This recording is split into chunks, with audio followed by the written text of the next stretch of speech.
Okay, good morning, good afternoon, good evening. Today we're going to be talking about connecting with spirits on the other side. And you could say, in a way, connecting with those who have died. And when I connect with people who have died, I feel very much I'm connecting not with any part of the death, but with the full energy of their spirit. And you might know that as I'm sewing this tapestry I'm working on, I'm sewing millions and millions of stars. But what might not be so clear is that each star for me represents a soul who has passed over. And when I sew that star, I'm feeling not the energy of death, but the energy very much of life and protection. And a piece that I've been working on now for a while is this piece here. So this is a galaxy, or it's turned into a galaxy. And I began this originally, I was invited to a vigil where the names of all of the children who have died in Gaza in the recent conflict, all of the names were being read. So I showed up early in the morning. This was in Bath, England, in the UK. And as I was listening to the list of names being read by different volunteers, I was sewing a star for each of the names and trying to keep up. There were about 16,000 names. So I began at 7 in the morning. Around 9 in the evening, I had to call it a day because I'd been sitting there for a long time and I was nowhere near close to being done with all of the stars. But what it allowed me to understand was, one, how many children had died, but two, while I was listening to the names being read, and people were having very emotional responses, a lot of the men and women who showed up to read the names were crying, rightfully so. But as I was sewing the stars, I didn't feel as though I was connecting with dead children. I felt as though I was connecting with very powerful light beings, and the message that was coming through, and I'll show you it in a visual way because there's a message on the back of this little piece of the tapestry I'm working on. The energy that I was feeling was these beings who came in briefly to human form and then left were very high level beings, and their sole agreement was to come in, spread love, and then leave, and also to impart a message and a teaching. So the suffering that is incurred by a child dying is carried mostly by the parents and the family members and the friends who know the child. For the child, him or herself, or the soul of the child, they come in, they share love, and then they leave in quite an energetic way. And being a child, they never involve themselves in war, they never involve themselves in violence. The energy in the soul is very pure, and especially in a place of conflict, there is a massive amount of soul energy coming in and going out. So it draws our attention in, so those of us on the periphery who aren't in the conflict can see how horrible that is. And of course, we don't want that kind of thing to exist on the planet. But then by connecting with the spirit of these children, we can understand a different message. And so I'll just show it to you now so you can see it before I give it too much voice. So I began with all of these stars and I thought it was kind of oriented this way. But as I began to sew, something began to appear on the back. And now that I've finished with the 16,000 stars and probably more, because I believe a lot of the names and a lot of the children who passed away were never tallied because the entire family was gone and nobody was left to remember who was there. There's a message on the back of this tapestry. So here's the front, and I find maybe it's supposed to be oriented this way, and on the back, an angel has been coming through. And the angel is in the arms of a tree in a garden. And I've learned now, as I've been sewing, to sew two-sided. So as I see the image taking form on one side, I can continue to give it voice in a way. And then as I see the image on the backside taking form, I can give it voice also. And the message that came through from all of these children collectively was they could remember and they could imagine the garden. What is the garden? So for a moment, let's place ourselves into a conflict zone or a war zone. Especially the energy of Gaza. There are hardly any trees, and the amount of destruction that's being done not only to buildings and to people, but also to nature and to the earth is really drastic, really big. Everything that's green has kind of been blown away. It's just dust and rubble. But even in that space, young children could imagine something peaceful. And the most peaceful vision or image for these children that they've been sharing with me that is coming through is, even in that space of suffering and of war, they could imagine something better. They could wish for a peaceful garden with trees and shade and flowers and fruit and the ability and the freedom to just run around and play and be with nature. And that even though they didn't experience that in this lifetime, the reminder and the message coming through is, the more of us that do that, the more we call that into existence. It's really important in these times, with all of this conflict happening and all of this confusion happening, with AI increasing and people's imaginations being magnified through AI, it's important for us to keep our focus on the reality of the beauty around us and the peace around us, even if it's just in a tree or just in a flower or just in the eyes of one of our friends or family members. By making sure that we're attuning to the reality of the peace that does exist in our lives, and as we give it attention and as we imagine that for everybody else and for ourselves, a peaceful garden state, a peaceful garden earth, we give it mental and spiritual energy. And the message that was coming through from these children and continues to come through is that the more of us that imagine a peaceful garden, the more quickly we bring it about. Right now, we're in a very pivotal time in human history where we have both a dissolution of a lot of structures, a lot of collapsing, but also at the same time, there's a balance, there's a blossoming that's happening. And as you might have seen on some of my other videos that I'm sharing, I've been sowing Archangel Michael, and the energy and the message that's coming from him is very strongly the message of discernment, being able to see what is true and what is untrue. And I was reminded recently, even though I've been sowing this angel for about 2 years, I didn't put anything in his hand yet. I knew he had a hand holding something. I wasn't sure what it was he was supposed to be holding, but I could feel the energy of something in his hand. And then one of my friends reminded me, he actually holds a sword, and it's the sword or the blade of discernment. And that goes in many directions. One is discerning where we should be placing our attention and what's important to focus on, and also the ability to trust our intuition and know what's true and what's not true, and to give more attention and awareness to what is true and to disregard what is untrue. And now, as we live in this time where with a single prompt on ChatGPT or with the new video generating program Sora, you can just type in a line, a sentence, and you can generate an entire poem or an entire novel or an entire video. We have the ability, in a way, to create out of thin air even more easily than we have in the past, but it's just a magnification of our own intention. So there's one way to magnify our intention, which is through our devices, but there's another way to magnify our intention in a much more powerful way, which is to sit with our eyes closed and just imagine that peaceful space. And in many different practices, in Tibetan Buddhism and also in the old Christian mysticism, there are practices where we sit still and we just imagine ourselves in a peaceful garden. And the more that we do this, it becomes a more familiar place in our mind, and we can populate it with devas and angels.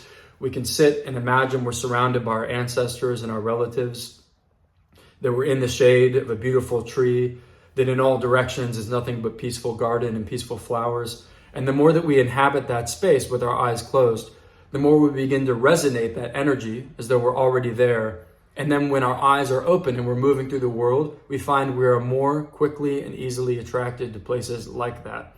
And if you cast your vision out and your spiritual vision out right now, we know that on the planet, right now there are waves breaking on a beach in a very peaceful setting. There is wind blowing through a field of wildflowers somewhere. There are still waterfalls cascading over a precipice. There are still pools of clear water up in the mountains. If we focus on this type of energy, we allow it to manifest more quickly on the planet. And that's the time that we're in. We're moving away from masculine domination structure, and we're moving more into the feminine energy, the healing energy, the Mother Earth energy. And that goes far beyond the Mother Earth. It goes all the way to the Mother Galaxy and the Mother Universe, this mothering, connecting, loving energy. And it's also not to discount masculine energy, because if it's used in its proper form, it's very protective. When I began sewing the tapestry, I began with two symbols, two images. One was a tiny rose, which to me now has taken the energy and the representation of the pure feminine energy that doesn't have to go anywhere or do anything. It just blossoms and exists and attracts the eyes and the honor and the respect of anybody or any being that passes this rose. And then the second image, or the second symbol, was a kind dog or a kind wolf, the masculine energy that roams around and protects the rose, protects the energy of the rose. So there's this rebalancing in the masculine and the feminine on the planet right now, where we as men are being called to recognize the divinity and the beauty of the feminine, of the woman, of the mother. And what man doesn't want to feel the love of a mother? It's the all-encompassing protective energy that we felt as young babies. Even if it was just for one moment, even if we didn't have a great mother, there was a certain time when we were being breastfed or cared for or held or cradled or cleaned after we soiled ourselves. So we as men can reconnect with that very big cosmic energy of the feminine.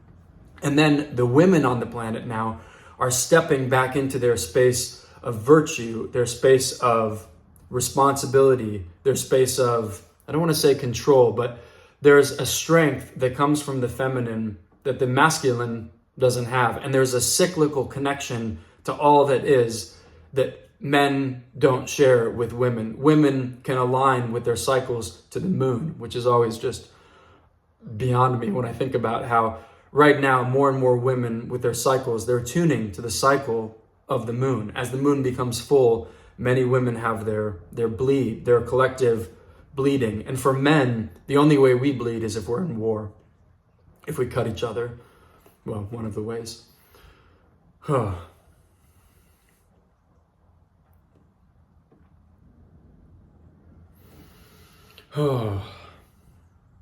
Okay, good. So I'm going to end this video now by doing some chanting. So if you want to stick around, this is a helpful chant just to play wherever you are. If you're in your house doing dishes or laundry, or you are about to take a drive, you can listen to this. I'm going to be doing some very high vibe protective chanting just to create good atmosphere for wherever you are. This also helps me to settle my own body, and then I can go about my day. And I've been using a tool which people have been using for thousands and thousands of years. This is just a mala. It's a lotus bead mala. There are 108 beads. So as I move through each bead, I'll be repeating this mantra again and again. And this mantra is Om Mani Padme Om. I've spoken about it in a different video. The meaning of the mantra, in a way, it represents the blossoming of the lotus flower, and also it refers to the energy within the flower. So as the flower of the lotus opens up above the water of a lake or a lagoon, above the lily pads, there's actually an empty space in the middle, which is called the jewel of the lotus flower. So in a way, there's nothing there, but it holds a sacred space of purity and protection. And so as I'm chanting this, my wish is that this resonance begins to well up within you, and you're reminded that we are in a time of blossoming. We are in a time of rebirth. We are in a time of harmony. And if you look with the blade of discernment, you can see that everything right now that's happening, there's a balance to all of it. We're going to be shown a lot of really scary images, and we have been shown a lot of really scary things happening on the news or on TV or in our own lives. But there is, in a cosmic way, in a spiritual way, in a higher astral way, there's a balance to everything that we're experiencing right now. And everything that's coming up in your life and in my life, we have the full capacity to deal with. We wouldn't be here if that wasn't the case. We came into this existence with our soul agreements that we would have everything we need to overcome and move through and harmonize whatever it is that we're confronted with. Okay. And then the biggest thing we have right now is connection to each other. And that exists beyond this device. So I know that I've connected with many of you in the past, both on calls, one-to-one calls, and now in person, traveling around. I'm so grateful I get to just continue sewing this tapestry and sharing it with you all in person. Also a side note, it is two-sided. The entire tapestry is two-sided, and I only share the back side of the tapestry in person. I feel like that's something that I shouldn't be showing online. So if you come see me in person or meet with me in person, I'll let you see what I'm sewing on the other side of this Tree of Life tapestry. But I think that's enough talking for now. I'm going to do some mantra, and then may you have a blessed, high vibe, very serendipitous day, and I'll continue to post often and continue to connect with you in this way until I see you in person. Okay.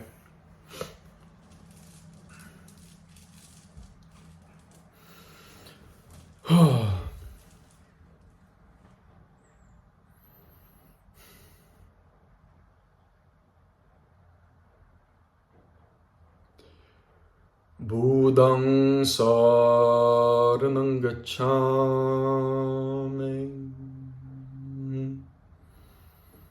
Dhammang saranang gacchami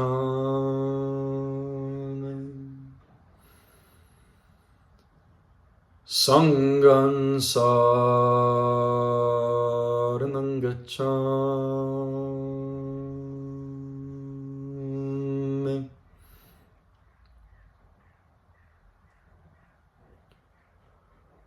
Om Mani Padme Om Mani Padme Hum Om Mani Padme Om Om Mani Padme Om Om Mani Padme Om Mani Padme Hum Om Mani Padme Om Om Mani Padme Om Om Mani Padme Om Mani Padme Hum Om Mani Padme Om Om Mani Padme Om Om Mani Padme Om Mani Padme Hum Om Mani Padme Om Om Mani Padme Om Om Mani Padme Om Mani Padme Hum Om Mani Padme Om Om Mani Padme Om Om Mani Padme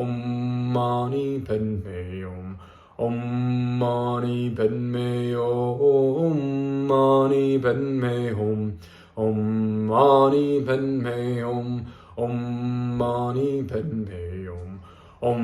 Mani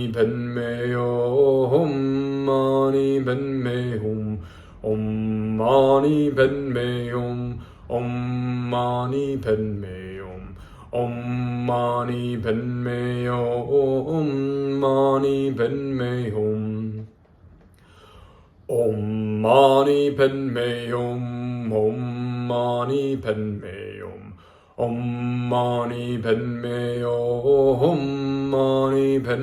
Hum Om Mani Padme Om Mani Padme Om Om Mani Padme Om Mani Padme Hum Om Mani Padme Om Mani Padme Om Om Mani Padme Om Mani Padme Hum Om Mani Padme Om Mani Padme Om Om Mani Padme Om Mani Padme Hum Om Mani Padme Om Mani Padme Om Om Mani Padme Om Mani Padme Hum Om Mani Padme Om Mani Padme Om Om Mani Padme Om Mani Padme Hum Om Mani Padme Hum